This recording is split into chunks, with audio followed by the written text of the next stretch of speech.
ওয়া রাহমাতুল্লাহ। নাহমাদুহু ওয়া নুসাল্লি আলা রাসূলিল কারীম, আম্মা বা'দ। আমরা জানি বাইতুল মুকাররম এবং ইসলামিক ফাউন্ডেশন বাঙালি মুসলমানের সাংস্কৃতিক এবং শিক্ষা কেন্দ্রিক একটি জাতীয় সংগঠন, জাতীয় প্রতিষ্ঠান, যার দায়িত্ব হচ্ছে বাঙালি মুসলমানের শিক্ষা, সংস্কৃতি, চিন্তা, ইসলামী মূল্যবোধ সহ সামগ্রিক শিক্ষা এবং সাংস্কৃতিক স্বার্থ রক্ষা করা এবং এগুলোর প্রচার এবং প্রসারে ব্যাপক জাতীয় এবং আন্তর্জাতিক পর্যায়ে ভূমিকা রাখা। কিন্তু দুঃখজনক, আমরা বিগত 2 যুগের বেশি সময় ধরে ইসলামিক ফাউন্ডেশনকে তার জাতীয় চরিত্রে দেখতে পাই না। আমরা দেখতে পাচ্ছি বিগত স্বৈরাচারী শাসন আমলে ইসলামিক ফাউন্ডেশনকে এমনভাবে রুগ্ন অবস্থায়, এমনভাবে মৃত অবস্থায় রেখে দেওয়া হয়েছে, ইসলামিক ফাউন্ডেশনকে এখন আর কোনো সাংস্কৃতিক পৃষ্ঠপোষক সংগঠন হিসেবে কেউ মনে করে না বা তার কোনো কার্যক্রম নেই। সবাই মনে করে ইসলামিক ফাউন্ডেশন একটি মৃত সংগঠন, একটি মৃত প্রতিষ্ঠান। আমরা বাংলা একাডেমিকে তার জাতীয় চরিত্রে দেখতে পাচ্ছি, আমরা শিল্পকলা একাডেমিকে তার জাতীয় চরিত্রে দেখতে পাচ্ছি, আমরা শিশু একাডেমিকে তার জাতীয় চরিত্রে দেখতে পাচ্ছি। আমাদের তারিকুল ইসলাম ভাই কেন্দ্রীয় সমন্বয়ক বলে গিয়েছেন, সে সমস্ত প্রতিষ্ঠানের মধ্যে রাজনীতিকরণ হয়েছে বটে, কিন্তু সেগুলোকে মেরে ফেলা হয় না। কিন্তু ইসলামিক ফাউন্ডেশনকে একই সঙ্গে রাজনীতিকরণ যেভাবে করা হয়েছে, একইভাবে ইসলামিক ফাউন্ডেশনকে তার লক্ষ্য উদ্দেশ্য থেকে সম্পূর্ণরূপে হত্যা করা হয়েছে। আমরা একটি নিহত ইসলামিক ফাউন্ডেশনকে নিয়ে স্বপ্ন দেখছি, কিন্তু আমরা চাই না আমরা ইসলামিক ফাউন্ডেশনকে তার অতীত সোনালী ও গৌরবোজ্জ্বল জায়গায় দেখতে চাই। আমরা চাই ইসলামিক ফাউন্ডেশন তার জাতীয় চরিত্র ধারণ করুক এবং জাতির প্রয়োজনে তার যথাযথ ভূমিকা পালন করুক। আমরা দেখেছি বিগত স্বৈরাচারী শাসনামলে ইসলামিক ফাউন্ডেশনের নাম পরিবর্তন করা হয়েছে, নামের সঙ্গে এমন একটা মিথ্যা জুড়ে দেওয়া হয়েছে যার সত্যতা সম্পর্কে আমরা সবাই অবগত। আমরা জানি জাতির পিতা বঙ্গবন্ধু শেখ মুজিবুর রহমান এই জনক ইসলামিক ফাউন্ডেশনের প্রতিষ্ঠাতা, এটা লিখে দেওয়া হয়েছে এবং নামের সঙ্গে, মনোগ্রামের সঙ্গে এমন ভাবে লিখে দেওয়া হয়েছে, এই নাম, এই শব্দবন্ধ ব্যবহার করা ছাড়া, এই বাক্য ব্যবহার করা ছাড়া কোথাও ফাউন্ডেশনের অফিসিয়ালি নাম ব্যবহার করা যায় না। কিন্তু আমরা জানি এটা সম্পূর্ণ মিথ্যে। ইসলামিক ফাউন্ডেশন নামকরণ করার আগে এই প্রতিষ্ঠানের নাম ছিল ইসলামী একাডেমি। পাকিস্তান পিরিয়ডের কথা, তখন ইসলামী একাডেমিকে পাকিস্তান আমলে যখন সরকারিকরণ করে, তখন তার নাম পরিবর্তন করে ইসলামিক ফাউন্ডেশন করা হয় এবং তখন আবুল হাশিম ছিলেন তার প্রধান। তারও আগে ইসলামিক ফাউন্ডেশনের একেবারে সূচনালগ্ন নাম ছিল দারুল ইলম। অতএব 3 ধাপে পরিবর্তিত হতে হতে বর্তমানে ইসলামিক ফাউন্ডেশন তার ইসলামিক ফাউন্ডেশনের নামকরণে এসেছে। এখানে এককভাবে কোনো ব্যক্তিকে ক্রেডিট দেওয়া, প্রতিষ্ঠাতা হিসেবে দেওয়া সর্বৈব মিথ্যা এবং ভুল। আমরা এই ভুলের মধ্যে, এই ভুলের কলঙ্ক নিয়ে এত লম্বা সময় যাবত ইসলামিক ফাউন্ডেশনকে সহ্য করছি। ইসলামিক ফাউন্ডেশন তার নামের সঙ্গে একটা ভুল নিয়ে এখনো টিকে আছে।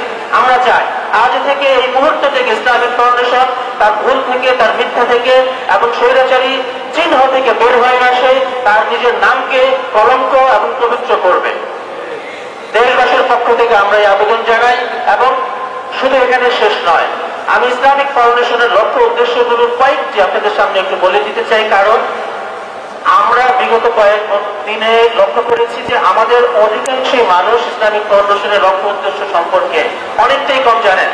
যার কারণে ইসলামিক ফাউন্ডেশনের কাছে আমাদের কি দাবি, কেন আমরা ইসলামিক ফাউন্ডেশনকে জাগাতে চাই, এই বিষয়গুলো অনেকেই ধরতে পারছেন না। এই জন্য আমি ইসলামিক ফাউন্ডেশনের লক্ষ্য উদ্দেশ্যের বিষয়গুলো আপনাদের সামনে উপস্থাপন করছি এবং ইসলামিক ফাউন্ডেশন অতীতে যে কর্মকাণ্ড জাতীয় পৃষ্ঠপোষক প্রতিষ্ঠান হিসেবে তৎপরতা চালিয়েছিল, সেগুলো কেন বন্ধ হয়ে গেল, আমরা সেই বিষয়গুলো খতিয়ে দেখতে চাই। ইসলামিক ফাউন্ডেশনের অ্যাক্ট অনুযায়ী ফাউন্ডেশন প্রতিষ্ঠার লক্ষ্য ও উদ্দেশ্য হলো মসজিদ ও মসজিদ কেন্দ্রিক একাডেমি ও ইনস্টিটিউশন প্রতিষ্ঠা করা, এগুলো পরিচালনা ও সংরক্ষণাবেক্ষণ করা এবং এগুলিকে আর্থিক সহায়তা দেওয়া। আমরা দেখতে পাচ্ছি তার কিছু কাজ ইসলামিক ফাউন্ডেশন এখনো চালিয়ে যাচ্ছে। শিক্ষা, সংস্কৃতি, চিন্তা, বিজ্ঞান ও সভ্যতার ক্ষেত্রে ইসলামের অবদান সম্পর্কে গবেষণা পরিচালনা করা।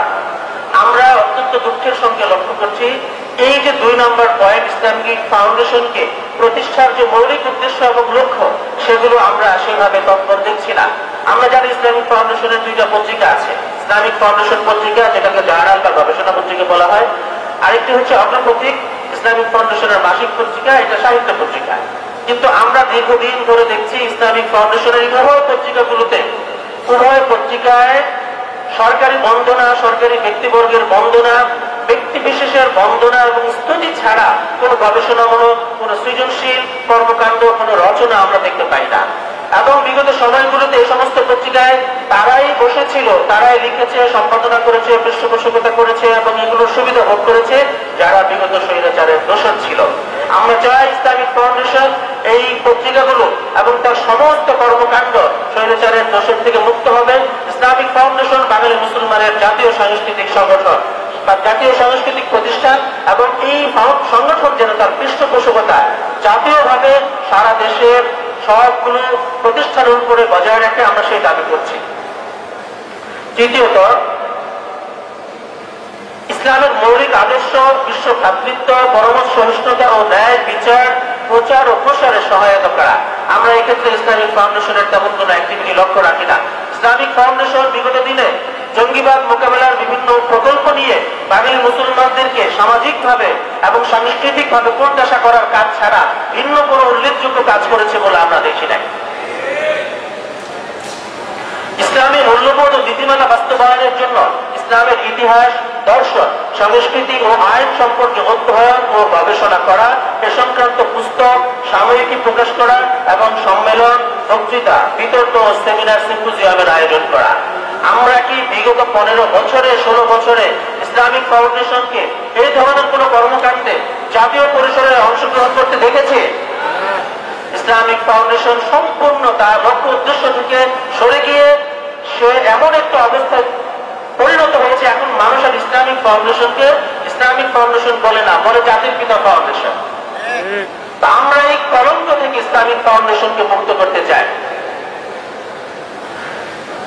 ইসলামের বিভিন্ন বিষয়ে কৃতিত্বপূর্ণ অবদানের জন্য পুরস্কার ও পদক প্রবর্তন করা এবং অধ্যয়ন গবেষণার জন্য বৃত্তি প্রদান করা, এটা ইসলামিক ফাউন্ডেশনের অন্যতম লক্ষ্য উদ্দেশ্য। কিন্তু আমরা কি কেউ বলতে পারবো বিগত 20 বছর ইসলামিক ফাউন্ডেশন কোন প্রতিষ্ঠান, কোন ব্যক্তিকে তার অবদানের জন্য কোন পদক বা পুরস্কার দিয়েছে? আমরা দেখি নাই। কিন্তু আমরা শুনেছি 1982 সালে এবং 80-র দশকে এই ধরনের একটি কার্যক্রম শুরু হয়েছিল, কিন্তু কেন বন্ধ হয়ে গেল? জাতির মধ্যে যে সমস্ত গুণীজন, যে সমস্ত গুণী প্রতিষ্ঠান, সংগঠন যারা ইসলামের প্রচার প্রসারে বুদ্ধিবৃত্তিক ভাবে, জ্ঞানতাত্ত্বিক ভাবে, সামাজিক ভাবে ইসলামকে প্রচার প্রসারে অবদান রাখছে, তাদের মূল্যায়ন করার দায়িত্ব ইসলামিক ফাউন্ডেশনের। নীতিগত ভাবে ইসলামিক ফাউন্ডেশনের এটা একটা ফরজ দায়িত্ব, কিন্তু ইসলামিক ফাউন্ডেশন এই দায়িত্ব থেকে সরে গিয়েছে। আমরা অবশ্যই ইসলামিক ফাউন্ডেশনের কাছে দাবি করব যেন সে তার মৌলিক দায়িত্ব পালন করে। ইসলামিক ফাউন্ডেশন যেন দেশের নীতিপূর্ণ লেখক, গবেষক, শিক্ষাবিদ এবং অন্যান্য পেশাজীবী মানুষকে মূল্যায়নের মাধ্যমে, পদক পুরস্কার মাধ্যমে তাদেরকে জাতীয়ভাবে মূল্যায়িত করে, যেভাবে আমরা বাংলা একাডেমির বিভিন্ন পদক পুরস্কারের সিলসিলা দেখতে পাই, ধারাবাহিকতা দেখতে পাই, আমরা একইভাবে ইসলামিক ফাউন্ডেশনকে তার জাতীয় চরিত্র দেখতে চাই। পাশাপাশি ইসলামিক ফাউন্ডেশনে এক সময় প্রতি বছর 3টি করে বইমেলা অনুষ্ঠিত হতো। একটি বইমেলা রবিউল আউয়ালে, একটি বইমেলা রমজানকে কেন্দ্র করে এবং অন্যান্য সময় আরেকটি বইমেলা। এবং আমরা আরো জানি 80-র দশকে ইসলামিক ফাউন্ডেশনের অধীনে একটি আন্তর্জাতিক বইমেলার আয়োজন করা হতো। কিন্তু কেন আন্তর্জাতিক বইমেলা আয়োজন করা হয় না এবং অন্যান্য বইমেলাগুলোকে ক্রমান্বয়ে ছোট থেকে ছোট করে একেবারেই কুক্ষিগত করে রাখা হয়েছে? আমরা আরো বলতে চাই, বর্তমান যে একটি মাত্র বইমেলা ইসলামিক ফাউন্ডেশন মোটামুটি ভাবে পরিচালনা করে, এখানেও ব্যাপক দুর্নীতি, স্বজনপ্রীতি এবং অনিয়মের বিষয় আমরা লক্ষ্য করি। আমরা চাই ইসলামিক ফাউন্ডেশনের চলমান যে প্রক্রিয়াটি এখনো আমরা দেখতে পাচ্ছি, বইমেলা, এই বইমেলাকে আমরা জাতীয় এবং আন্তর্জাতিক ভাবে পালন করার জন্য, ব্যবস্থাপনা করার জন্য ইসলামিক ফাউন্ডেশনকে অবশ্যই আমরা এই চরিত্রে দেখতে চাই। এই বইমেলা আগে আপনারা জানেন উত্তর গেটে হতো, দক্ষিণ গেটে হতো, কিন্তু দক্ষিণ গেটের জায়গা এত স্বল্প এবং বাংলাদেশে আলহামদুলিল্লাহ ইসলামী সাহিত্যের জন্য কাজ করে যাচ্ছেন যত হাজার হাজার লেখক লেখক, সম্পাদক, অনুবাদক, প্রকাশক, লক্ষ লক্ষ কোটি কোটি পাঠক এবং হাজার হাজার প্রকাশক, তাদেরকে অংশগ্রহণের জন্য ইসলামিক ফাউন্ডেশনের এই ক্ষুদ্র আয়োজন মোটেই পর্যাপ্ত নয়। ফলে আমরা মনে করি ইসলামিক ফাউন্ডেশন এই মেলাকে দক্ষিণ গেট থেকে এই বছর ঘোষণা করেছে পূর্ব গেটে করা হবে, কিন্তু পূর্ব গেটের জায়গা কি বাংলাদেশের ইসলামী মূল্যবোধ ধারণকারী সমস্ত প্রকাশককে এবং তাদের লেখক, পাঠক সহ কোটি কোটি মানুষকে ধারণ করতে সক্ষম? আমরা মনে করি পূর্ব গেট এটাও যথেষ্ট পর্যাপ্ত জায়গা নয়। ইসলামিক ফাউন্ডেশন এমন একটি জাতীয় এবং আন্তর্জাতিক ইসলামিক সিরাত বইমেলার আয়োজন করুক, যেটা হবে সত্যিকার অর্থে আন্তর্জাতিক, যেখানে দেশ বিদেশের ইসলামী স্কলারগণ, মুসলিম ব্যক্তিবর্গ অংশগ্রহণ করবেন এবং দেশ বিদেশের প্রখ্যাত স্বনামধন্য ইসলামী প্রকাশনাগুলো অংশগ্রহণ করবেন। মধ্যপ্রাচ্যের বিভিন্ন স্বনামধন্য প্রতিষ্ঠানগুলো আমাদের এখানে অংশগ্রহণ করলে আমাদের মধ্যে সারা বিশ্বে মুসলিম বিশ্বের সঙ্গে একটি সাংস্কৃতিক ভ্রাতৃত্ববোধ তৈরি হবে। আমরা বাংলাদেশের মানুষ মুসলিম বিশ্বের অংশ, দ্বিতীয় বৃহত্তর মুসলিম দেশ, কিন্তু আমরা লক্ষ্য করছি বাংলাদেশের নাম মুসলিম বিশ্বের সংখ্যাগরিষ্ঠ রাষ্ট্রের নামগুলোর সঙ্গে, ইতিহাসের সঙ্গে, ঐতিহ্যের সঙ্গে উচ্চারণ করা হয় না। কেন বাংলাদেশ পিছিয়ে আছে? কেন বাংলাদেশ মুসলিম দ্বিতীয় বৃহত্তর মুসলিম দেশ হওয়া সত্ত্বেও মুসলিম বিশ্বে থেকে বিচ্ছিন্ন কার্যত অন্যতম কারণ আমাদের সঙ্গে মুসলিম বিশ্বের শিক্ষা এবং সাংস্কৃতিক বিনিময় হয় না। এই সাংস্কৃতিক বিনিময় তৈরি করার একমাত্র দায়িত্বশীল সরকারের প্রতিষ্ঠান ইসলামিক ফাউন্ডেশন। আমরা ইসলামিক ফাউন্ডেশনকে তার জাতীয় চরিত্র অবশ্যই দেখতে চাই এবং আমরা চাই ইসলামিক ফাউন্ডেশন একটি আন্তর্জাতিক বইমেলার আয়োজন করবে এবং সত্যিকার অর্থে বিভিন্ন দেশের লেখকরা, প্রকাশক এবং ইসলামিক ব্যক্তিবর্গ এখানে অংশগ্রহণ করবেন। মেলাকে অবশ্যই জাতীয় মেলায় পরিণত করার জন্য যা যা পদক্ষেপ গ্রহণ করা উচিত সব পদক্ষেপগুলো আমরা গ্রহণ করার আবেদন জানাচ্ছি। আমরা চাই ইসলামিক ফাউন্ডেশনে দেশের সকল ইসলামী সাহিত্যের জন্য কাজ করে যাওয়া, ইসলামী মূল্যবোধের পক্ষে কাজ করে যাওয়া প্রতিটি প্রতিষ্ঠান প্রকাশনা যেন অংশগ্রহণ করতে পারে, সেজন্য পর্যাপ্ত ব্যবস্থাপনা, নীতিমালার আমূল সংস্কার আমরা চাই। ইসলামিক ফাউন্ডেশন এমন ভাবে এবারের মেলাকে আয়োজন করতে যাচ্ছে, এবারের মেলা উত্তর গেট থেকে পূর্ব গেটে আনা হয়েছে মৌখিক একটি কথার ভিত্তিতে, কিন্তু ইসলামিক ফাউন্ডেশনের যে নীতিমালা অনুযায়ী আমূল সংস্কারের যে দাবি বারবার জানানো হচ্ছে, তাতে তাদের কোনো কর্ণপাত আমরা দেখতে পাচ্ছি না। ইসলামিক ফাউন্ডেশনের সংশ্লিষ্ট ব্যক্তিবর্গ তাদের সঙ্গে বারবার দাবি দেওয়া পেশ করা হচ্ছে, তাদের কাছে যাওয়া হচ্ছে। এমনকি আমরা শুনেছি ধর্ম মন্ত্রণালয় থেকে ইসলামিক ফাউন্ডেশনকে দিক নির্দেশনা দেওয়া হয়েছে তারা যেন এই দাবিগুলো মেনে নিয়ে একটা জাতীয় এবং আন্তর্জাতিক বইমেলা করার জন্য প্রয়োজনীয় পদক্ষেপ নেন। কিন্তু মেলা আয়োজক কমিটি এবং অন্যান্য ভিতরকার লোকজন যারা বিগত 15 বছরে ফ্যাসিবাদের দোষর ছিল, ফ্যাসিবাদের সুবিধাভোগী ছিল এবং নিজেরা নিজেদের ক্ষমতাকে কুক্ষিগত করতে, লেখক প্রকাশকদের স্বার্থ রক্ষা না করে নিজেদের স্বার্থকে প্রাধান্য দেওয়ার জন্য তারা এই সমস্ত বিষয়গুলোকে কর্ণপাত করছে না, তাদের দাবিগুলোকে তারা পদদলিত করছে।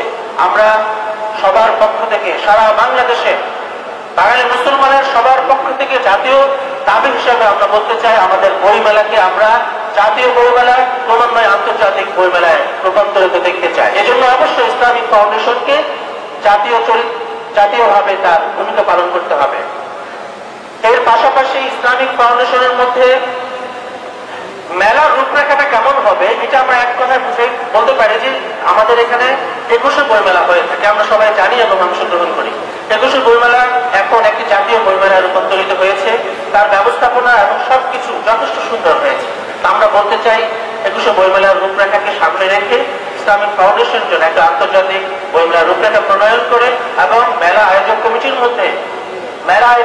মধ্যে অবশ্যই প্রকাশকদের অংশগ্রহণকে নিশ্চিত করতে হবে, অবশ্যই প্রশাসনের অংশগ্রহণকে নিশ্চিত করতে হবে এবং লেখক, আলেম এবং ইসলামিক স্কলারদের মধ্য থেকে একটি প্রতিনিধি দলকে অন্তর্ভুক্ত করতে হবে, যেন সবার অংশগ্রহণে সমন্বিতভাবে একটি সার্বজনীন মেলা আমরা পেতে পারি। এবং মেলার ভিতরে লেখক মঞ্চ, মরক উন্মোচনের জন্য মঞ্চ এবং সাংস্কৃতিক অনুষ্ঠানে নিয়মিত অনুষ্ঠান সহ অন্যান্য বিষয়ে আমরা লিখিতভাবে 7 দফা দাবি দিচ্ছি। আমরা চাই এই দাবিগুলো অনতিবিলম্বে কার্যকর করা হবে এবং এই দাবির বিপক্ষে যে সমস্ত কর্মচারী অংশগ্রহণ করছে, ভূমিকা রাখছে, আমরা তাদের প্রত্যেকে অপসারণ চাই। ইসলামিক ফাউন্ডেশনকে স্বৈরাচারের দোষণ মুক্ত করতে হবে। আমরা সবাইকে এই আন্দোলনে একমত। ফাউন্ডেশন তার স্বৈরাচারী অবস্থা থেকে সম্পূর্ণরূপে ফিরে আসবে না যতদিন পর্যন্ত ইসলামী বইমেলা আমূল সংস্কার হবে না, যতদিন পর্যন্ত বাংলা ইসলামিক ফাউন্ডেশন তার জাতীয় চরিত্রে পুনর্বাসিত হবে না, ততদিন পর্যন্ত আমাদের আন্দোলন চলবে চলবে চলবে ইনশাআল্লাহ। আসসালামু আলাইকুম ওয়া রাহমাতুল্লাহ।